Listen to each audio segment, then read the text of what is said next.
Hey, we doing it? I guess we're live. Yep, we're live, man.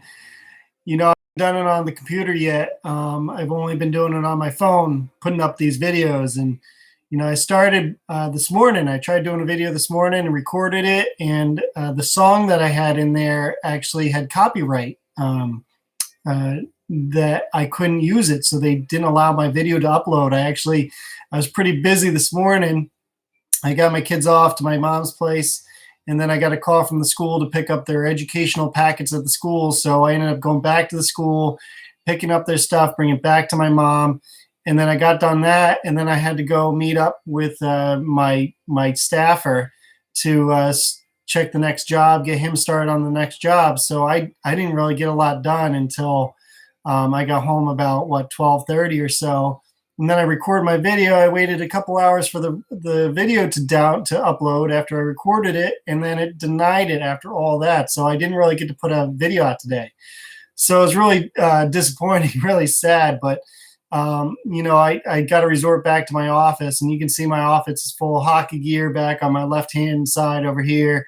And then I got all these friggin' paperwork and bills and stuff like that from my carpentry jobs and painting jobs and things like that. So anyway, I'm giving this a try for the first time because I haven't checked it out. Apparently there's like YouTube music that I can use, and I got a lot to learn from this thing, so I got to educate myself. But that's no different than anything else. I constantly am educating myself because I like to learn. I like to learn about different things. Like, I'll say first and foremost, because I talk a lot about medical stuff and health and food and all that stuff. I'm not a doctor. I'm not a scientist. I'm not an engineer. I'm none of those things.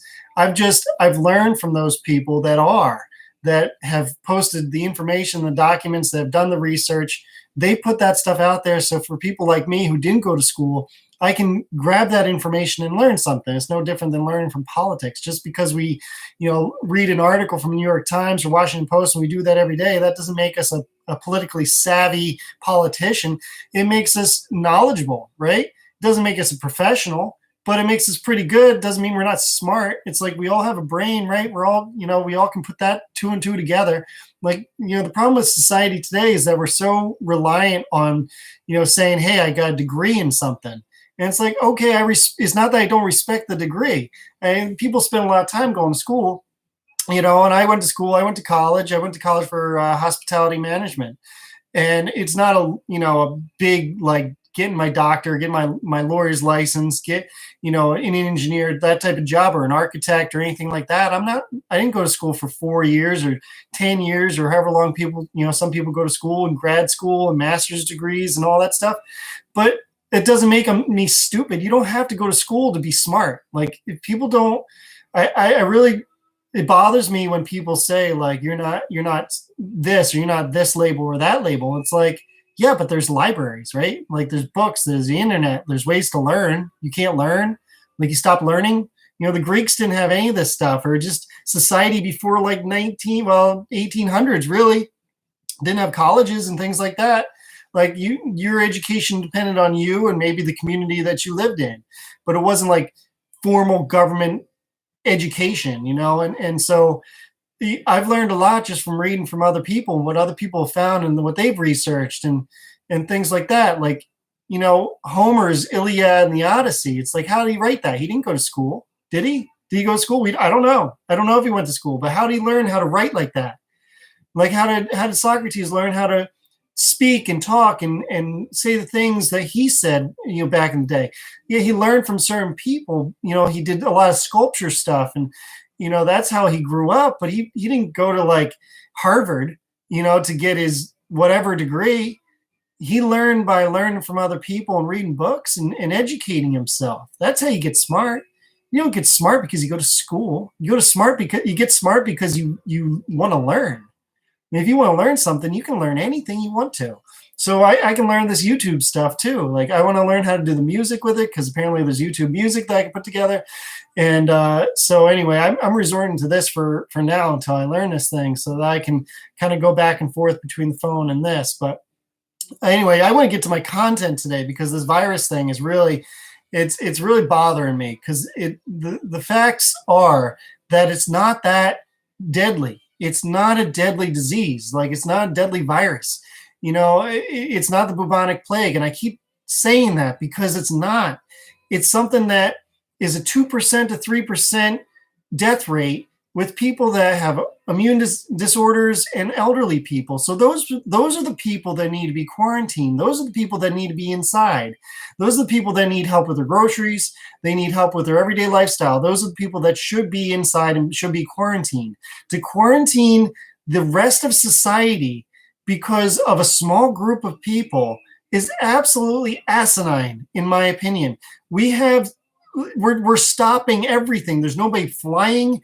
Gas prices are dropping to under $1 a gallon. Like, industry is basically stopping. Society's stopping. The economy's stopping. The stock market's crashing. Like, none of these things are good. All because we all stopped functioning. We all got quarantined because of one virus that is highly contagious, but not highly deadly. And that's a really scary thing to say, is like that something so non-effective forces us all inside. Like 88,000 people a year die from alcohol-related deaths, but you don't see us stopping drinking alcohol. Or cardiovascular disease and cancer kill over 600,000 each every year in this country. You don't see people changing their health. You don't see people, I mean, some people do, sure, some people do, but you don't see everybody like avoiding McDonald's, Burger King, Applebee's, and all these crap food places. People still go out to eat. People still don't eat vegetables. People still don't take care of their bodies properly.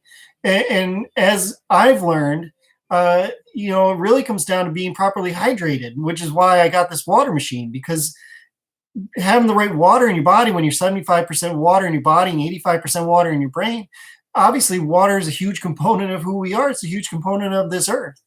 And so when it really comes down to is that if our body's healthy, if we're really putting the right nutrients and things in our body, if we don't have, okay, you might have an autoimmune disease, and I'm not saying like having this water is going to all of a sudden cure your problems. You should still take care of yourself and be careful, but I'm pretty sure the majority of the world doesn't have autoimmune problems. It means that we, in general, need to drink healthier, better fluids with a higher alkaline, and we need to put better foods in our body. We need to get away from Subway, and we need to get away from Burger King and the 99 restaurants and all the fast food and chain restaurants and all that stuff.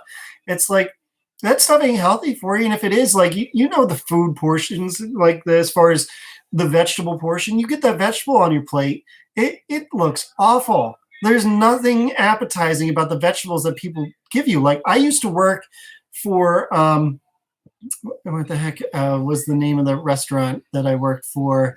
Chili's. I used to work for Chili's in West Philadelphia. Like, talk about working with some dudes from the ghetto. Like that, it was a fist fight in the kitchen every single night. Like, that place was not fun to work for. There was no fun to work there.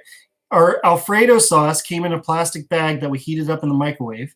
The vegetables, same thing, came in a plastic bag that we threw in the microwave and heated them up and threw them out there. Like, they ain't good. Most, if you take the plates, like I grew up in the restaurant industry, if you took every one of those plates and counted them up every night, how many people ate their vegetables or only ate a little bit or didn't even get close to finishing their vegetables, you'd probably be upwards of like 80%. There was nothing appealing about those vegetables. I mean, I'm just throwing a guess out there. I don't know what the exact numbers are. Has anybody ever done a study on that?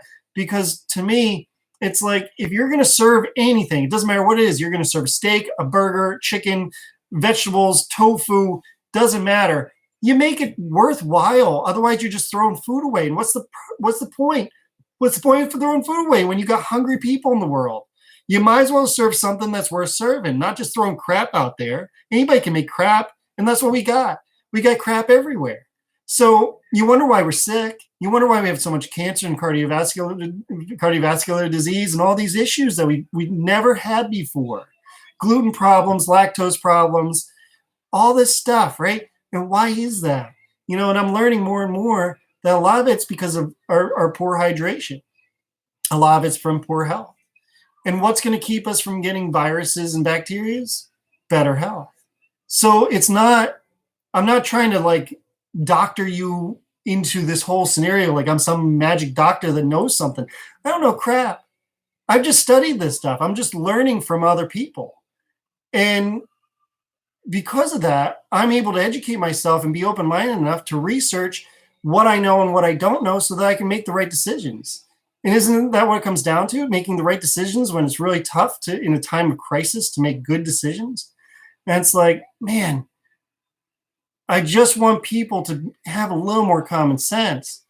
I want people to understand like how important health is to not just our bodies, their family, their kids, and the rest of the world. Like we're so reliant on each other to be healthy. And this global virus thing is indicative of how crucial it is that we take care of our own selves, our families, and then hopefully help everybody else.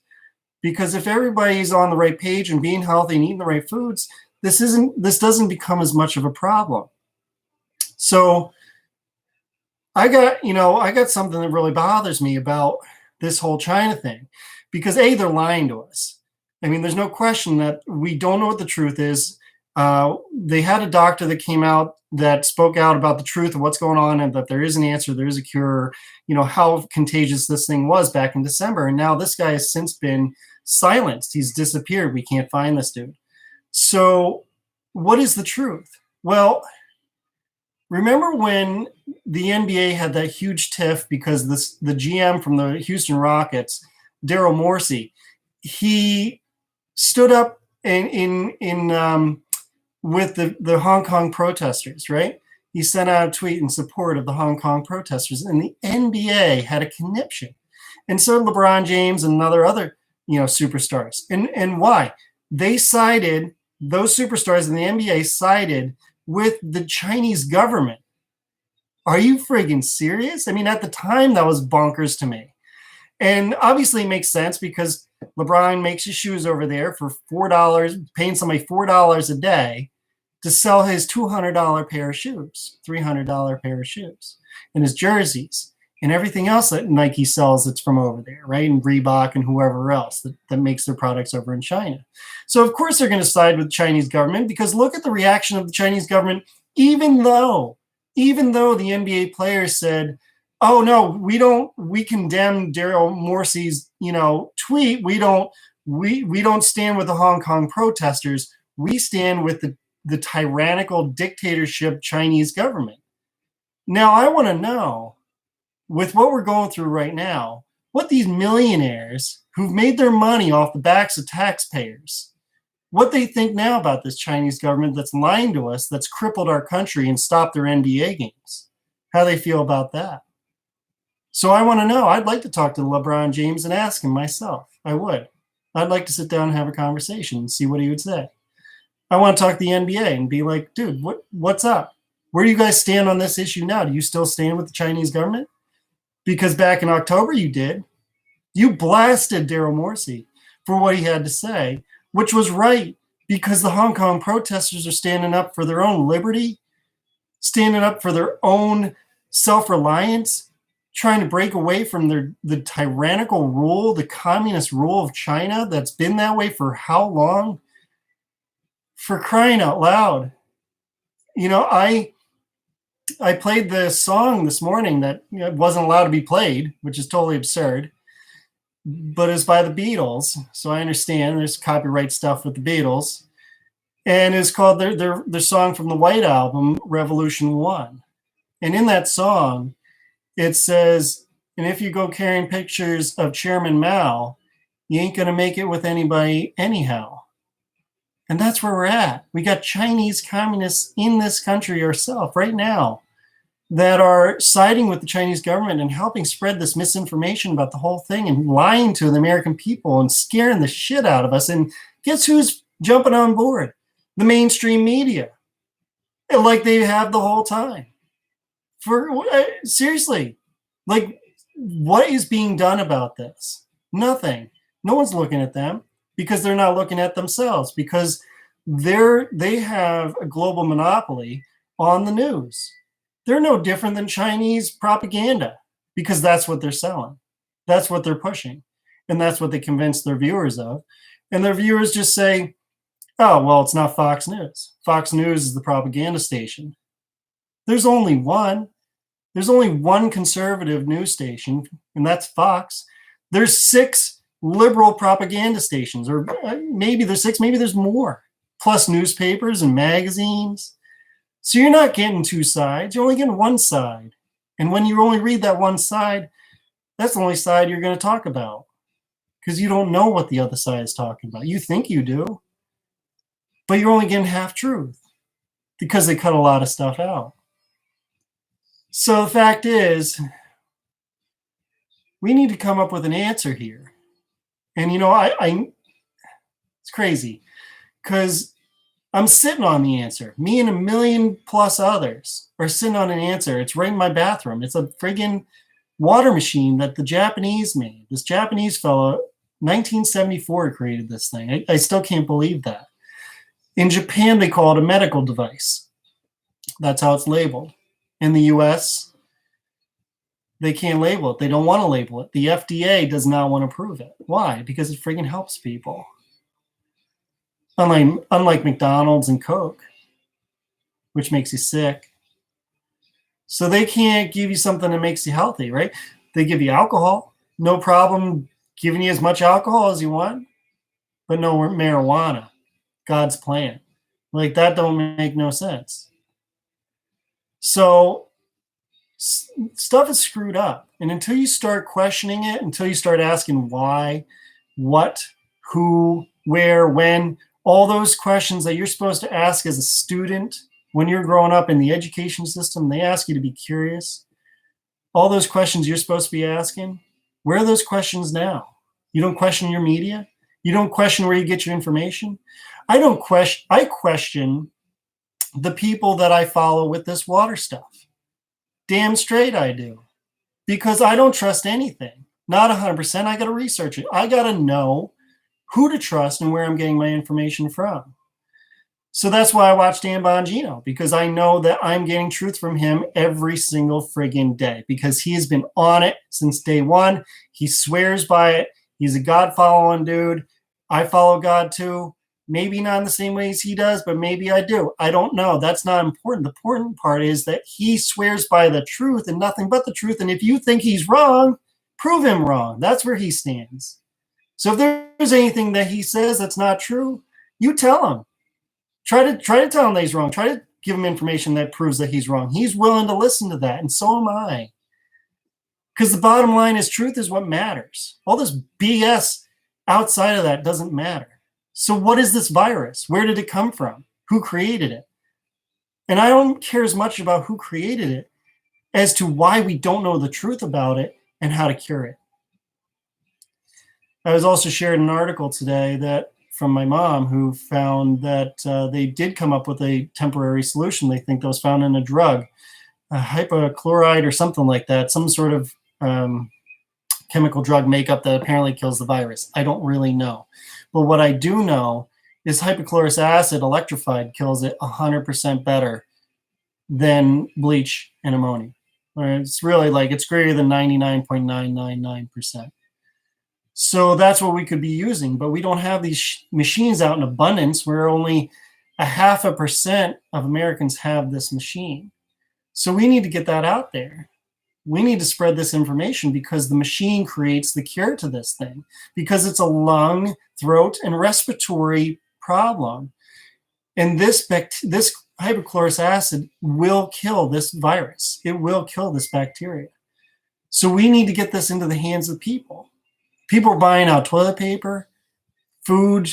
Grocery stores are empty of food. They're going to be, if this keeps on, it's going to be thinner and thinner as we go on.